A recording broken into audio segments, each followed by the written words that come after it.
मुंबईहून पुण्याच्या दिशेने जाणारा जो महामार्ग आहे यशवंतराव चव्हाण द्रुतगती महामार्ग तो दुपारी 12 वाजल्यापासून दुपारी 1 वाजेपर्यंत बंद राहणार आहे। या महामार्गावर जो आहे तो ब्लॉक घेण्यात आला आहे। गॅन्ट्रीच्या कामानिमित्त हा जो महामार्ग आहे तो बंद राहणार आहे। मात्र ज्यांना मुंबईहून पुण्याच्या दिशेने प्रवास करायचा आहे अशा प्रवाशांनी जुन्या मार्गाचा वापर करावा असं देखील आवाहन जे आहे हे हायवे ट्रॅफिक मॅनेजमेंट सिस्टीमने केलेलं आहे।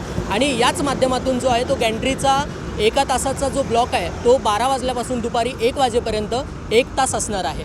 व्हिडिओ जर्नलिस्ट प्रतीक जाधवसह मी समाधान जाधव, NDTV मराठी, नवी मुंबई।